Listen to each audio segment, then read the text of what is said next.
Bonjour à tous, bienvenue à notre rendez-vous quotidien à l'étude du Ritat du jour. J'espère que vous allez bien. Je vous invite à le partager, ce Ritat, avec d'autres personnes afin que nous soyons encore et toujours plus à étudier le Chumash, le Teilim, le Tanya et le Rambam.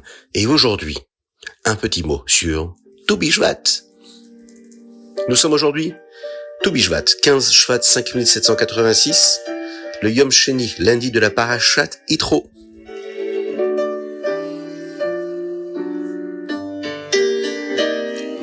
La Chassidoute explique que chaque juif est comme une petite terre d'Israël. De la même manière qu'Eretz Israël, la terre d'Israël, possède 7 fruits spéciaux, nous possédons nous aussi ces 7 fruits particuliers en nous sur le plan spirituel. Il existe de nombreux versets et des enseignements de nos sages à propos de ces fruits. La Chassidoute les utilise pour nous apprendre comment employer nos fruits spirituels afin de progresser dans notre Avodat Hashem, dans le service de Dieu. Et en voici 2 exemples. Le Geffen, le raisin, il est écrit dans les prophètes que le raisin qui donne le vin réjouit Hashem et les hommes. La Chassidoute nous enseigne que notre Geffen, notre raisin dans la Avodat Hashem, c'est la Simcha. Yain Yesamach Levav Enosh. Le vin qui réjouit le cœur des hommes. La simcha, la joie véritable que nous devons avoir. Mais cela nécessite un travail, une avoda. Pour avoir un bon vin, il faut presser le raisin. Il faut le laisser vieillir afin qu'il soit un bon vin. Il faut qu'il soit aussi également, bien sûr, un bon millésime, un bon cru, mais il faut lui donner toutes ses chances. Eh bien, c'est ce que nous devons faire. Il faut faire cette avoda.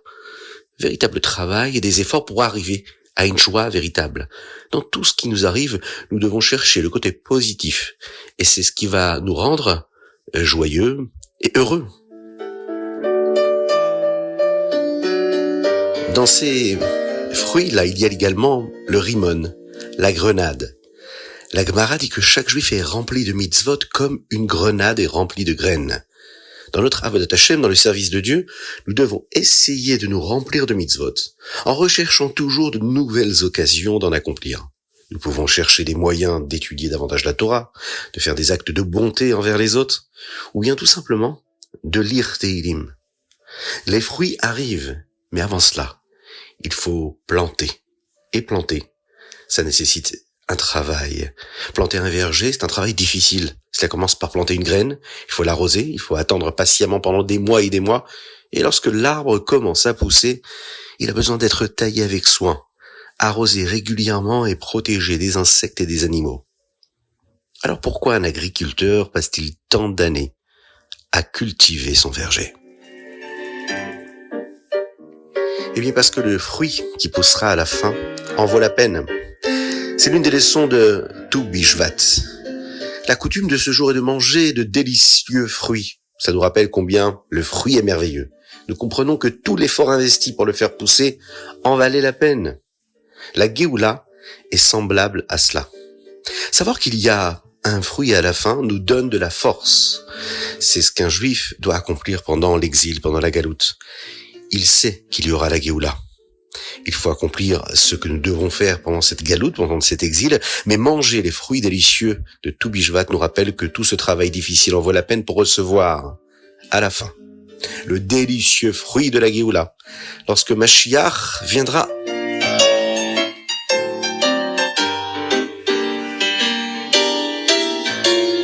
Nous sommes le lundi et nous allons commencer avec le Chumash du jour.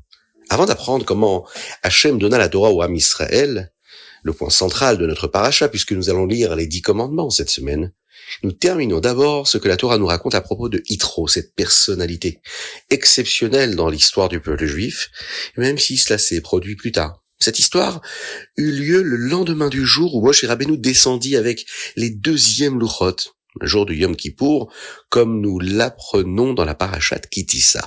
En effet, Yitro vit que Moshe passait beaucoup de temps à répondre aux questions de tous ces gens qui venaient vers lui.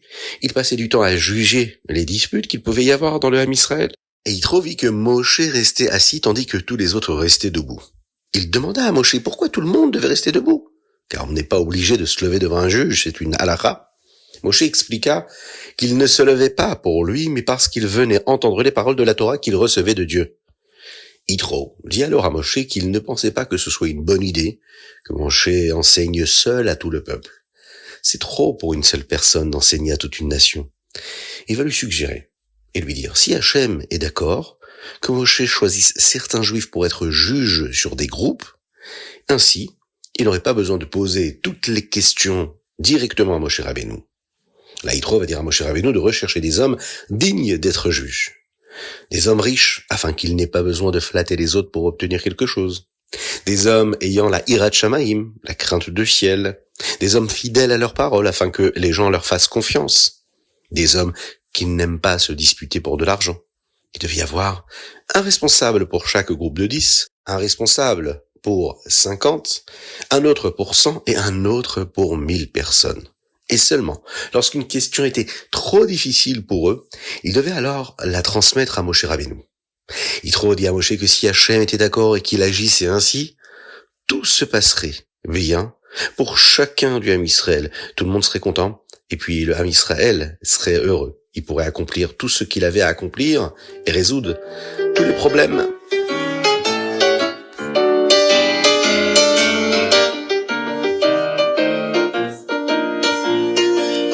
Tehillim.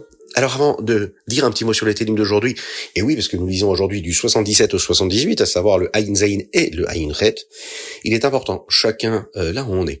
On peut être en voiture, on peut être chez nous à la maison, au bureau, on peut être en classe avec les élèves, on va essayer de dire un Tehillim. On va tout arrêter.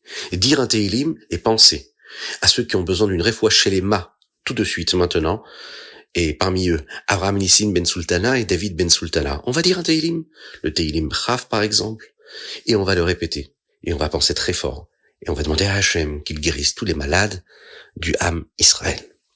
Dans les Tehillim d'aujourd'hui, nous trouvons le verset suivant. Ifrar be David Avdo. Hachem a choisi David Amelach, le roi David, comme dirigeant du peuple juif. À travers les générations, le Ham Israël a eu de nombreux dirigeants et enseignants. Il y a eu des parents, des professeurs, des rabbanim, des grands maîtres, des guides spirituels, des prophètes, des nevi'im. Mais il n'y a qu'un seul Nassi Ador, le prince, le chef de la génération, le dirigeant de toute la génération. C'est une seule personne qui est choisie par Dieu pour être responsable de tout le peuple juif. Quelle est la différence entre le Nassi Ador et les autres grands tzadikim ou rabbanim ou dirigeants qu'il peut y avoir dans le peuple? Eh bien, les parents, les enseignants et les guides nous nourrissent comme de la nourriture. Chacun reçoit ce dont il a besoin. Certains plus, certains moins. Mais le Nassi Ador, lui, va nous donner ce qu'il y a de plus profond dans notre neshama, dans notre âme. Ce qui est identique chez chaque juif. Ce point-là, cette nekuda-là, elle est très spéciale. Et elle nous relie avec le Nassi Ador, le chef de la génération. Et nous voyons cela dans la paracha de la semaine dernière déjà, paracha de Béchalach.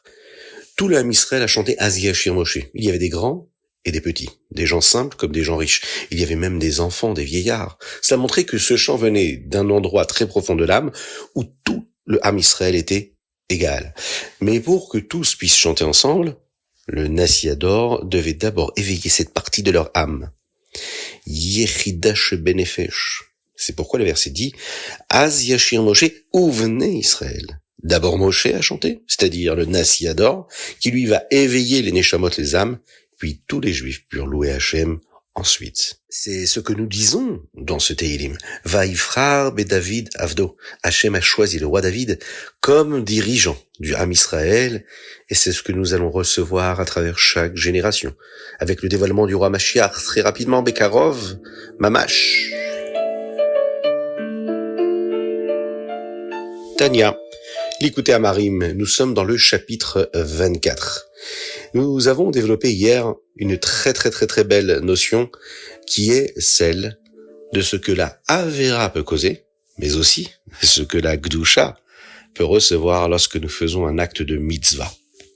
Lorsqu'on commet une Avera, il y a une séparation qui s'opère entre la sainteté d'Akadosh Baruch Hu et l'homme, a priori, puisque l'homme, à travers l'Avera, se relie à la Klippa et est considéré comme si qu'il faisait Avoda Zara. Avoda chez Izara, c'est-à-dire servir quelque chose d'étranger à la sainteté.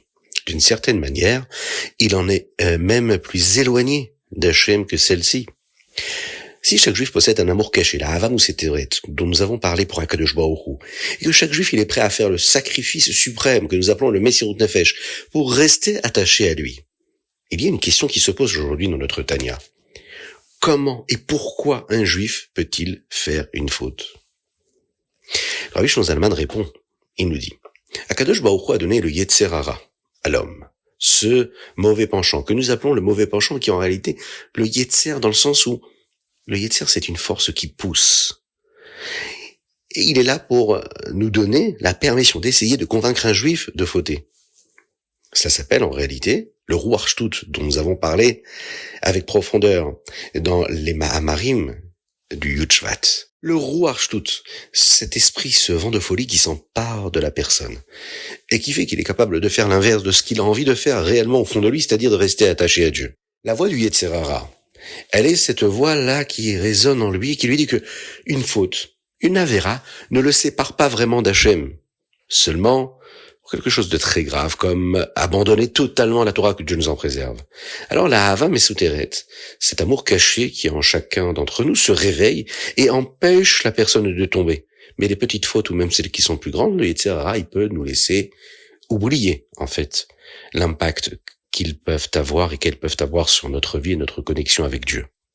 Nous devons donc comprendre et faire un travail sur nous pour bien percevoir cela. Chaque faute est aussi grave. Chaque avéra nous sépare de Dieu, comme l'idolâtrie, comme la Avodah Zara. Lorsque nous intégrons cette idée, nous comprenons cela, le Yetzer Hara ne peut plus nous tromper en nous disant qu'une faute n'est pas si grave.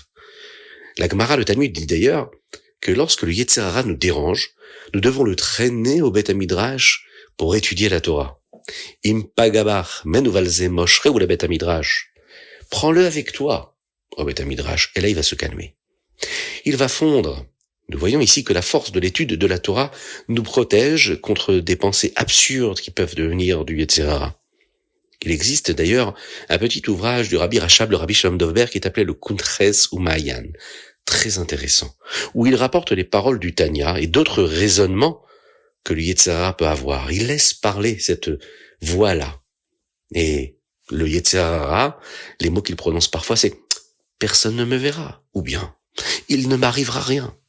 Et le Rabbi Rachab, le Rabbi Shalom Dovber explique là-bas comment répondre à ces pensées et comment comprendre leur absurdité, comment rentrer dans le dialogue avec le Yetzer Hara quelque part et balayer tous ces arguments afin de rester toujours connecté à la Gdusha, à la sainteté et à Hakadosh Baruch Hu.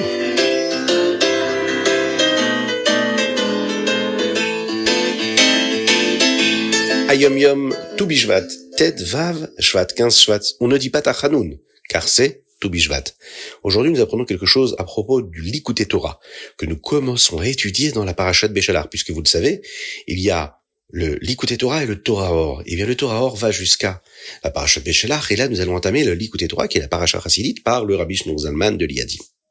Le Tzemar Tzedek avait écrit des notes sur les Mahamarim, les discours chassidiques de la deuxième partie du Torah Or, qui est appelée Likutei Torah. Lorsque les chassidim découvrirent ces notes, ils demandèrent la permission de les imprimer dans le livre. Au début, le Tzemar Tzedek refusa. Puis il fit un rêve dans lequel son grand-père, le Rabbi Shlomo Zalman, lui dit d'imprimer ses notes. Il n'en parla à personne. Mais 3 de ses fils eurent exactement le même rêve. Lorsqu'ils le lui racontèrent, il accepta d'imprimer les notes dans le Likutei Torah. Ainsi, bien que le Likutei Torah semble être la seconde moitié du Torah Or, il est assez spécial, car il contient quelque chose de nouveau. Les notes du Tzemar Tzedek, le petit-fils du Rabbi Shneor Zalman. Rambam Ilchot Melachim. Dans le chapitre 10, nous apprenons davantage de lois sur les 7 commandements de Noach. Les 7 commandements, les Sheva Mitzvot Ben Noach. La dernière halakha nous enseigne que nous devons visiter les malades non juifs. Nous devons les enterrer lorsqu'ils décèdent et leur donner de la tzedaka lorsqu'ils en ont besoin, pour la paix. Dans le chapitre 11, nous apprenons les lois qui concernent Mashiach. Le Rambam explique que Mashiach n'est pas seulement une belle idée racontée par les sages, et celui qui n'y croit pas, et qui n'espère pas sa venue, eh bien ne croit pas vraiment à la Torah, que Dieu nous en préserve.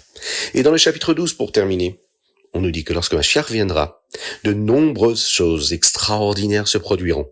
Mais ce n'est pas pour cela que les Chachamim et les Neviim désiraient Mashiach. Il le voulait pour que nous puissions étudier la Torah et accomplir toutes les mitzvot sans aucun obstacle. Et là, tous ensemble, on peut se souhaiter Mazal Tov. Tam Venishlam. On peut louer Akadosh Baruch Hu, le Boré Olam, le créateur du monde.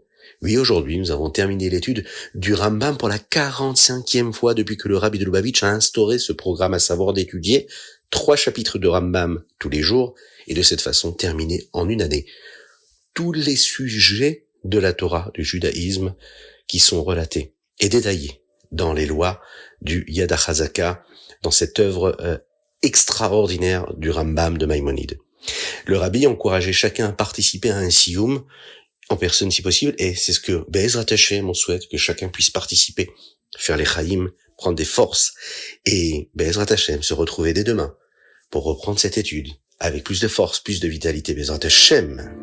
C'était le Chitat du jour. Je vous invite à le partager avec le plus grand nombre et à nous envoyer vos dédicaces, mais également à participer financièrement à la diffusion de ce Chitat-là.